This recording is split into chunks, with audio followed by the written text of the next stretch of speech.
Good morning students. Now we are going to start a new unit of class 12th solid state. In 9th class you study about what is matter and state of matter. What is matter? Matter means substance which occupies space or mass. And three types of matter is solid, liquid or gas. In solid state particles are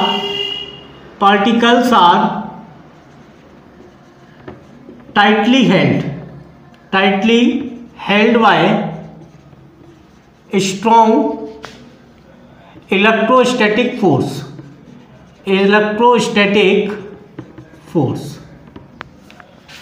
And in liquid particles are weakly attracted as compared to solid. And gases particles are very weakly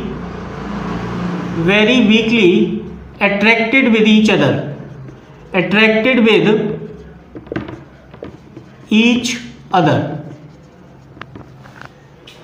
What is solid? Solids have definite shape and definite volume. Solid में मैंने अभी आपको बताया था solid, liquid और gas. Matter की 3 state होती है. मैटर की जो 3 स्टेट होती है उनमें से जो सॉलिड स्टेट होती है इनमें जो पार्टिकल्स होते हैं वो बहुत टाइटली हेल्ड होते हैं, बिल्कुल पास होते हैं. Strong electrostatic force of attraction होता है उनके बीच में. लिक्विड के कंपैरिजन में पार्टिकल्स के बीच में अट्रैक्शन बहुत लो होता है लेकिन सॉलिड के कंपैरिजन में. बट गैसेस के कंपैरिजन में हाई होता है. और गैसेस में पार्टिकल्स के बीच में जो फोर्स ऑफ अट्रैक्शन है बहुत वीक होता है, वान डेर वाल फोर्स टाइप का होता है. लेकिन सॉलिड की मैं बात कर रहा हूँ यहाँ पर मैं सॉलिड की बात कर रहा हूँ. तो इसमें यहाँ देखिए डेफिनिट शेप एंड वॉल्यूम. इसका जो वॉल्यूम है और इसकी शेप है वो डेफिनिट होती है, फिक्स होती है, चेंज कभी नहीं होती है. दूसरी बात यह है कि जो मॉलिक्यूल होंगे वो टाइटली हेल्ड होंगे. Molecules of solids are tightly held by strong electrostatic attraction.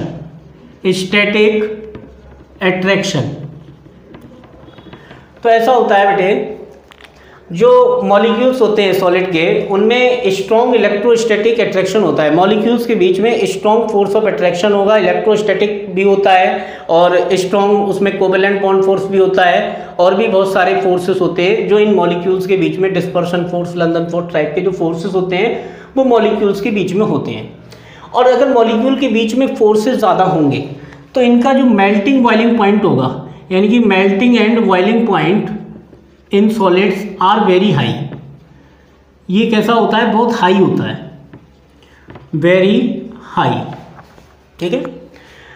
अगली बात ये है कि these are incompressible in nature. Incompressible in nature. इसका पॉइंट का मतलब ये होता है कि अगर आप प्रेशर लगाकर सॉलिड को दबाना चाहें तो ये दबेगा नहीं, क्योंकि मॉलिक्यूल्स ऑलरेडी टाइटली हेल्ड है. आप कितना दबाएंगे? बिल्कुल एकदम क्लोज पैक्ड स्ट्रक्चर है. अगर आप प्रेशर लगाकर उसको दबाना चाहें तो दबा नहीं सकते. लिक्विड को थोड़ा दबा सकते हैं. गैसेस हाईली कंप्रेसिबल होती हैं, उनको बहुत ज़्यादा दबाया जा सकता है क्योंकि मॉलिक्यूल बहुत दूर होते हैं, रैंडमली मोशन होता है उनके बीच में. लेकिन मैं बात कर रहा हूँ incompressible nature of solid. Solid जो होते हैं इनकम्प्रेसिबल होते हैं क्योंकि मॉलिक्यूल बिल्कुल पास है, फोर्स ऑफ अट्रैक्शन बहुत हाई है, इसीलिए जो कंप्रेसिबिलिटी होती है नेग्लिजिबल कंप्रेसिबल होते हैं, यानी कि बिल्कुल नहीं दबेंगे ये.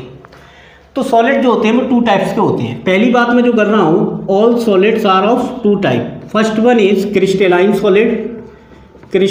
Solid and other one is amorphous solid. हाँ स्टूडेंट उधर से ले अमॉर्फस सॉलिड. लाइट खोल देना. ठीक, लाइट, हाँ वो लाइट. क्रिस्टलाइन सॉलिड जो होते हैं ये कैसे होते हैं? तो क्रिस्टलाइन सॉलिड की बात कर रहा हूँ मैं, तो सबसे पहला पॉइंट तो इसके लिए होता है, ये बहुत इंपॉर्टेंट चीज़ है। क्रिस्टलाइन सॉलिड ही आप पूरे चैप्टर में पढ़ेंगे, अमॉर्फस की तो बात ही नहीं होगी, क्योंकि अमॉर्फस या सॉलिड में स्टडी नहीं किया जाता है। अमॉर्फस के बारे में जरूर बता दिया जाएगा क्या होता क्या है अमॉर्फस सॉलिड, बस यहाँ पर जो स्टडी की जाएगी मेनली वो क्रिस्टलाइन सॉलिड की बात की जाएगी जी।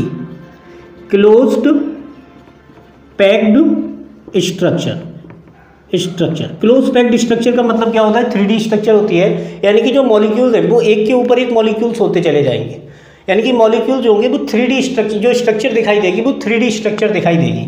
और क्लोज पैक्ड स्ट्रक्चर बिल्कुल मॉलिक्यूल पास में लगे होंगे, स्फेरिकल मॉलिक्यूल होगा बिल्कुल पास में लगा हुआ है, एक मॉलिक्यूल के साथ में दूसरा मॉलिक्यूल लगा हुआ है। इसके बाद दूसरा पॉइंट है, ये पॉइंट बहुत इंपॉर्टेंट है, नोट करते जाना। क्लोज पैक्ड स्ट्रक्चर होती है। दूसरी चीज़ जो होती है इनमें जो होता है रेगुलर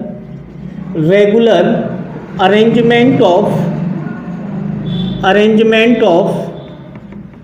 कॉन्स्टिट्यूएंट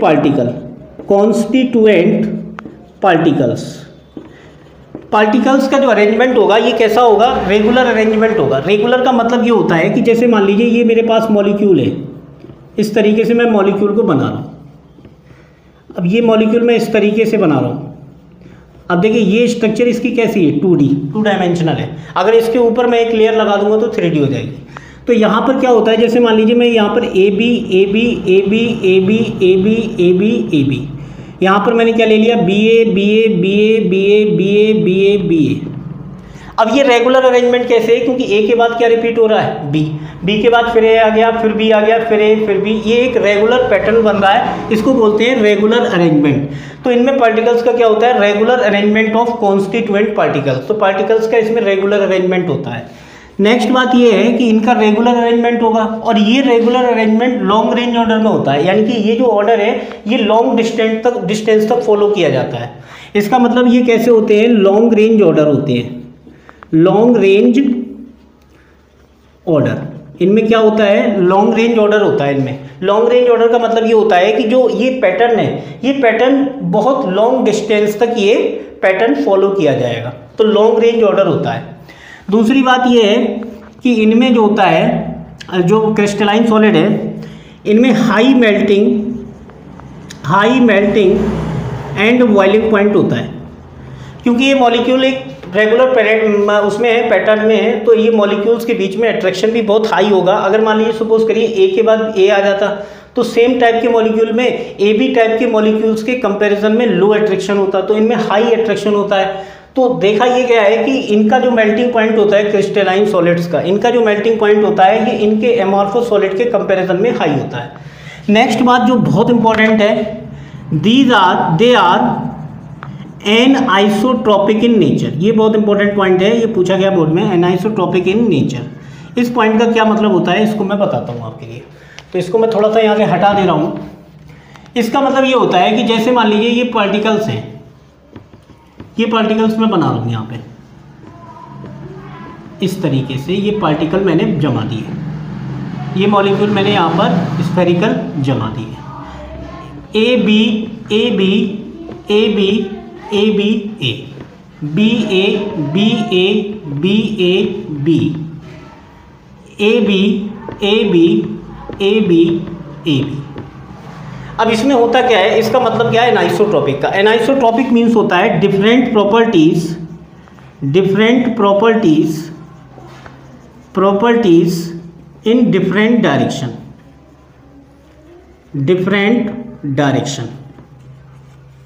ये मतलब होता है इसका। तो अब ये समझते हैं कि इसका क्या मतलब है और ये सॉलिड में किस तरीके से होता है, क्रिस्टलाइन सॉलिड में। देखिए अगर मैं इस डायरेक्शन में जा रहा हूँ तो यहाँ पर मुझे पैटर्न मिल रहा है ए बी टाइप का, ये पैटर्न मुझे मिल रहा है। और अगर मैं इस डायरेक्शन से ना जाकर ऐसी डायरेक्शन में जाऊं तो मुझे यहाँ पैटर्न कौन सा मिल रहा है, ए टाइप का, ये मुझे पैटर्न मिल रहा है। तो यानी कि कहने का मतलब ये है कि यहाँ पर अगर मैं इस डायरेक्शन में जा रहा हूँ तो पैटर्न हो रहा है ए बी, इस डायरेक्शन में जा रहा हूँ तो पैटर्न हो रहा है ए टाइप का। अगर मैं किसी और ऐसी डायरेक्शन में जाऊँगा तो मुझे मिल जाएगा बी टाइप का मतलब पैटर्न मिल जाएगा। अब इसमें होता क्या है कि अगर मान लीजिए मैं यहाँ पर बात करूँ प्रॉपर्टीज़ के टर्म में, तो डिफरेंट डायरेक्शन में जाने पर डिफरेंट टाइप की प्रॉपर्टी होने लग जाएंगी। क्यों होने लग जाएंगी, क्योंकि यहाँ पैटर्न है ए बी टाइप का और यहाँ पर पैटर्न है ए टाइप का। तो ये कैसे होते हैं, एनाइसोट्रॉपिक होते हैं। Anisotropic means different properties in different direction. तो डिफरेंट डायरेक्शन पे जाने पर पार्टिकल्स का जो पैटर्न है वो चेंज हो रहा है, तो इसकी प्रॉपर्टी भी डिफरेंट हो जाएगी। तो ये बहुत इंपॉर्टेंट चीज़ है, एनाइसोट्रॉपिक इन नेचर। जो क्रिस्टलाइन सॉलिड्स होते हैं इनका शार्प मेल्टिंग पॉइंट होता है, sharp melting and boiling point high भी होता है और शार्प मेल्टिंग पॉइंट होता है इनका। शार्प का मतलब ये होता है कि जितना इनका मेल्टिंग और बॉइलिंग पॉइंट होता है उसी पर्टिकुलर टेम्परेचर पर जाकर ये मेल्ट और बॉयल होते हैं। तो जितने भी क्रिस्टलाइन सॉलिड हैं इनका सभी का मेल्टिंग बॉइलिंग पॉइंट शार्प होता है। नेक्स्ट है they clean cut by knife. अगर मैं इसको नाइफ से कट करूंगा तो इससे बिल्कुल एकदम क्लीन कट बनेगा, क्योंकि ये सभी कैसे हैं, क्रिस्टलाइन सॉलिड। इसको और डिटेल में बाद में देखते हैं। इसके बाद है एमॉर्फस सॉलिड।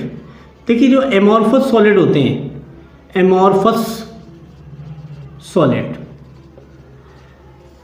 सॉलिड में क्या होता है, जैसे उसमें क्या था, उसमें था regular arrangement of constituent particles, लेकिन इसमें रेगुलर नहीं होगा। इसमें कैसा होगा, इरेगुलर अरेंजमेंट, इरेगुलर और randomly arrangement of constituent particles. इसका मतलब ये होता है कि अगर मान लीजिए मैं पार्टिकल्स को यहाँ पर जमाना शुरू कर दूँ, ये मैंने अरेंज करना स्टार्ट कर दिया पार्टिकल्स, तो यहाँ पर रैंडम अरेंजमेंट होगा पार्टिकल्स के। जैसे ए के बाद मान लीजिए बी आया, फिर ए आ गया, कुछ भी होता जा रहा है। कहीं से भी मान लो बी आ गया, ए, तो कुछ भी हो रहा है ये। तो ये कुछ भी हो सकता है, मतलब ऐसा नहीं है कि मैं यहाँ पर किसी पैटर्न को फॉलो कर रहा हूँ, पैटर्न को फॉलो नहीं कर रहा हूँ। कि अगर आप ये सोचें कि शायद ए पैटर्न होगा, पैटर्न नहीं है ये, कहीं पर भी बी आ सकता है, कहीं पर भी ए आ सकता है। तो इनमें कैसा होता है, इरेगुलर अरेंजमेंट होता है या रैंडमली अरेंजमेंट होता है कॉन्स्टिट्यूएंट पार्टिकल्स का। अगर मैं इनके पार्टिकल्स की बात कर रहा हूँ तो मैं किसी भी डायरेक्शन में जाऊँ, और मुझे प्रॉपर्टी कैसी दिखाई देंगी, सेम टाइप की। तो ये कैसे होते हैं, they are isotropic in nature. ये नेचर में कैसे होते हैं, isotropic. Isotropic means different same properties in different direction. अगर मैं डिफरेंट डायरेक्शन में जा रहा हूँ तो इसमें प्रॉपर्टी हमेशा हमें कैसी मिलने वाली है, सेम। तो same properties in different direction, this is called isotropic. तो आइसोट्रोपिक होते हैं ये। दूसरी बात ये शॉर्ट रेंज ऑर्डर होता है इनमें, शॉर्ट रेंज ऑर्डर का मतलब ये है कि अगर ये पैटर्न चला, ए के बाद बी आ गया, तो इसके बाद फिर ए चल गया, तो इसका मतलब ये है कि ये ऑर्डर कहाँ तक चला, शॉर्ट रेंज तक। तो इसको हम बोलते हैं शॉर्ट रेंज ऑर्डर। उसमें कैसा होता है, लॉन्ग रेंज ऑर्डर। वहाँ जो पैटर्न फॉलो हो रहा है वो लॉन्ग डिस्टेंस तक हो रहा है, जबकि इसमें शॉर्ट डिस्टेंस तक फॉलो होगा, कहीं पर होगा कहीं नहीं होगा। तो ये शॉर्ट रेंज ऑर्डर होता है। इसके बाद ये है उसमें था आइसोट्रोपिक, इसमें कैसा होता है, low melting point and boiling point. Low होता है और नॉट शार्प होता है, not sharp melting and boiling point. Sharp नहीं होता मेल्टिंग बॉइलिंग पॉइंट। जैसे मान लीजिए आप कोई एमॉर्फस सॉलिड ले लें, एमॉर्फस सॉलिड मान लीजिए प्लास्टिक है। अब प्लास्टिक डिफरेंट टाइप की होती है, तो डिफरेंट टाइप की प्लास्टिक का डिफरेंट मेल्टिंग और बॉइलिंग पॉइंट होगा। तो ज़रूरी नहीं है ये किसी भी पॉइंट पर, किसी भी पर्टिकुलर टेम्परेचर पर जाकर ये मेल्ट हो सकते हैं। इनका कोई फिक्स मेल्टिंग और बॉइलिंग पॉइंट नहीं होता। इसको हम बोलते हैं not sharp melting and boiling point. तो ये अरेंजमेंट होता है। इसके एग्जाम्पल क्या क्या हैं उसकी बात कर रहा हूँ मैं। इसके एग्जाम्पल की अगर मैं बात करूँ तो देखो ये प्लास्टिक इसका एग्जाम्पल है। प्लास्टिक हुआ, चीज़ हुआ, या मान लीजिए मैं यहाँ पर प्लास्टिक हो गया, चीज़ हो गया। प्लास्टिक डिफरेंट टाइप की जो प्लास्टिक होती है वो इसमें एग्जाम्पल आ जाएगा।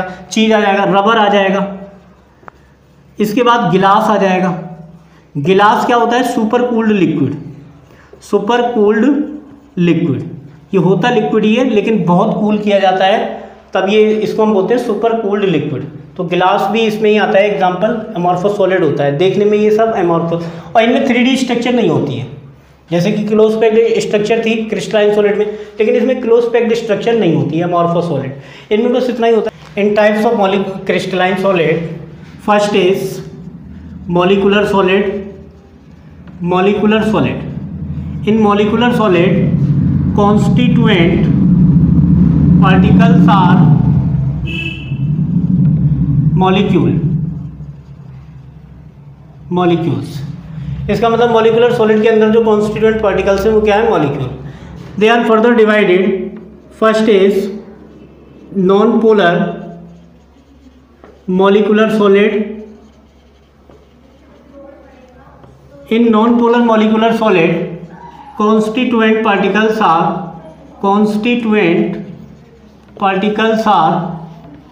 atoms and held by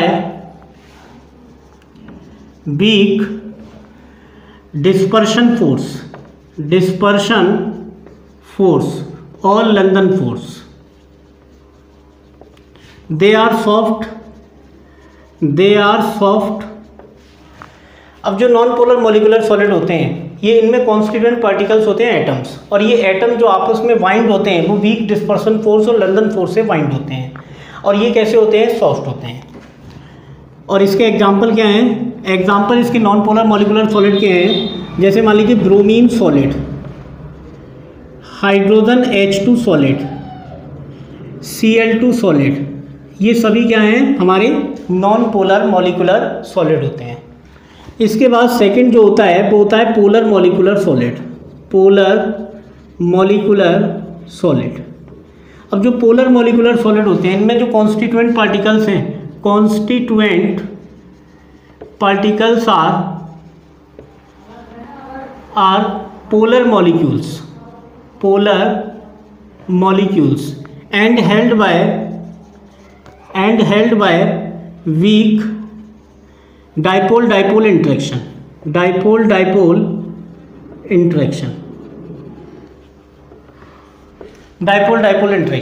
तो जो पोलर मॉलिक्यूलर सॉलिड होते हैं इनमें कॉन्स्टिट्यूएंट पार्टिकल्स तो हैं पोलर मॉलिक्यूल, और ये किसके थ्रू बाइंड किए हुए हैं, वीक डाइपोल इंट्रैक्शन से। इनके जो एग्जांपल है हमारे पास में पोलर मॉलिक्यूलर सॉलिड के, जैसे HCl सॉलिड, SO2 सॉलिड, तो ये सभी एग्जांपल हमारे किसके आ जाते हैं, पोलर मॉलिक्यूलर सॉलिड के। थर्ड हमारे पास होता है hydrogen bonded molecular solid. Hydrogen bonded molecular solid में क्या होता है, इनमें भी कॉन्स्टिट्यूएंट पार्टिकल जो होते हैं, constituent particles are atoms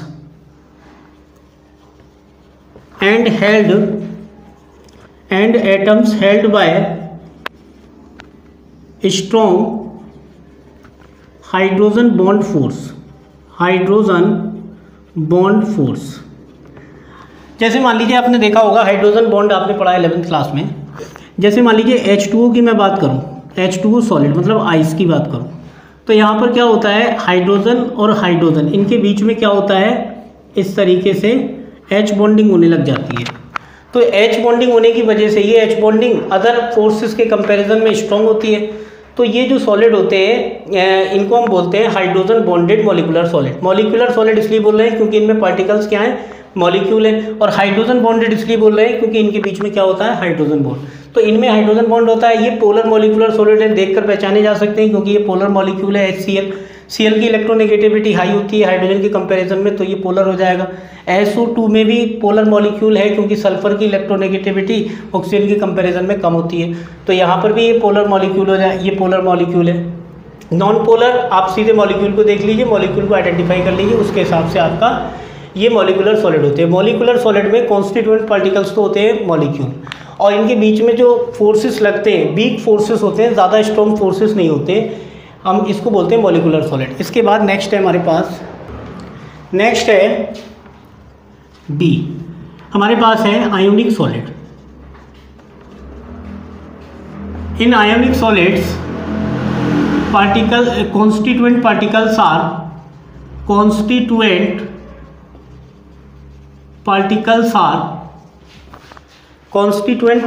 are positive and negative ions and held together by strong static attraction. और इसमें जो होता है, इसमें हम सिंपल सी बात बता दें, इसके अंदर जो फोर्स है, ये जितने भी सॉलिड होते हैं उनसे सबसे ज़्यादा स्ट्रॉन्ग फोर्स माना जाता है इलेक्ट्रोस्टैटिक अट्रैक्शन, जो पॉजिटिव और नेगेटिव आयंस के बीच में लगता है। इसमें हमारे पास जो एग्जांपल है इसके, जैसे मान लीजिए KCl है, MgCl2 है, हमारे पास CS सीजियम क्लोराइड है, ZnS जिंक ब्लेंड है, इस तरीके के एग्जांपल होते हैं जिनमें पॉजिटिव और नेगेटिव आयंस होते हैं। तो आयनिक सॉलिड को आइडेंटिफाई करना बहुत आसान है, सिंपल से उसमें आप देख लीजिए कि ये आयनिक कंपाउंड है या नहीं। आयनिक कंपाउंड होगा तो डेफिनेटली उसके वो कैसा सॉलिड माना जाएगा, आयोनिक सॉलिड। और उनके बीच में कॉन्स्टिट्यूएंट पार्टिकल्स के बीच में जो अट्रैक्शन होगा वो स्ट्रॉन्ग इलेक्ट्रोस्टैटिक अट्रैक्शन होता है। बहुत सिंपल होता है ये, इसको आइडेंटिफाई करना। आइडेंटिफाई करने को ही कभी कभी पूछ लेते हैं, बाकी तो ये ऐसे तो चीज़ें नहीं पूछी जाती। आयोनिक सॉलिड के बाद है कोवेलेंट सॉलिड। कोवेलेंट सॉलिड, इसको हम नेटवर्क सॉलिड भी कहते हैं, नेटवर्क सॉलिड। इनमें जो कॉन्स्टिट्यूएंट पार्टिकल्स होते हैं, constituent particles are atoms and held by and molecule particles held by covalent bond force, covalent force इससे जुड़ा होता है। अब इसके बहुत गिने चुने एग्जाम्पल हैं, बहुत इजी है ये, इसको आइडेंटिफाई करना आप इसके याद कर लेना। जैसे Si4C सिलिकॉन कार्बाइड, एक और है इसका डायमंड भी, इसका एग्जाम्पल है कोवेलेंट सॉलिड का। और इसके बाद ग्रेफाइट भी इसी में आ जाता है। ये इस टाइप के सॉलिड होते हैं, तो ज़्यादा नहीं है, गिने चुने हैं हमारे पास कोवेलेंट सॉलिड। अब इनको कोवेलेंट बोलते हैं इसलिए क्योंकि इनके जो कार्बन होते हैं, जो बॉन्ड होते हैं, वो इस तरीके से बाइंड होते हैं, इस तरीके जुड़े होते हैं। कोवेलेंट बॉन्ड होता है, ये सिंगल बॉन्ड कोवेलेंट बॉन्ड है। अब कोवेलेंट बॉन्ड है, अब ये इस तरीके से जुड़े हुए हैं ये मॉलिक्यूल। अब इस तरीके से आपके, ये मैं दिखा दूँ, नेटवर्क बनाते हुए चलते हैं ये, इस तरीके से ये नेटवर्क बना रहे हैं ये। तो किसी एक एटम को निकालना थोड़ा मुश्किल हो जाएगा, तो इसलिए स्ट्रॉन्ग होते हैं। और 3 ही एग्जाम्पल इसके आप इजीली याद कर लीजिए, बहुत सिंपल होता है ये। इसके बाद जो फोर्थ है हमारे पास, D, वो होता है मेटेलिक सॉलिड। इसको भी आइडेंटिफाई करना इजी है, मेटेलिक सॉलिड्स। इनमें जो कॉन्स्टिट्यूएंट पार्टिकल्स होते हैं, constituent particles are positive ion, इसको हम बोलते हैं कर्नेल एंड कोर इलेक्ट्रॉन। इसको भी हम बताते हैं क्या होता है। जैसे मान लीजिए मैं यहाँ पर कॉपर की बात करूँ, तो कॉपर ने 1 इलेक्ट्रॉन लूज कर दिया। अब ये जो कॉपर होगा इसको बोलेंगे कर्नेल, और ये जो इलेक्ट्रॉन होगा इसको बोला जाएगा कोर इलेक्ट्रॉन। तो एक सॉलिड के अंदर मान लीजिए कॉपर है, तो कॉपर सॉलिड के अंदर इस तरीके से बहुत सारे तो कर्नेल होंगे और बहुत सारे कोर इलेक्ट्रॉन होंगे इस तरीके से ये। तो each kernel attracted by core electron. तो इसलिए ये जो है, ये जो होगा हमारा, इससे इसको बाहर निकालना मुश्किल हो जाएगा। तो ये जो अट्रैक्शन होता है, ये फोर्स होता है कोहेसिव फोर्स। कौन सा फोर्स होता है? Cohesive force. तो जो हमारे कॉन्स्टिट्यूएंट पार्टिकल्स हैं, इनके बीच में कौन सा फोर्स लग रहा है? Cohesive force. तो कोहेसिव फोर्स से ये जुड़े होते हैं। तो इसके बहुत सारे एग्जांपल हैं, जैसे मान लो कॉपर सॉलिड, निकल सॉलिड और जिंक सॉलिड, और भी बहुत सारे जितनी भी मेटल्स आती हैं वो सभी ये हमारे सॉलिड होते हैं। अब देखो एक बात समझ लो, क्रिस्टलाइन सॉलिड के हमने 4 टाइप्स पढ़े। पहला हमारा कौन सा था? पहला मॉलिक्यूलर सॉलिड। मॉलिक्यूलर सॉलिड में मॉलिक्यूल्स कॉन्स्टिट्यूएंट पार्टिकल्स थे। मैं दूसरी, उसके 3 टाइप्स थे, polar, non polar, hydrogen bonded. वो बोर्ड में नहीं पूछे जाते, सिंपल से पूछा जाता है।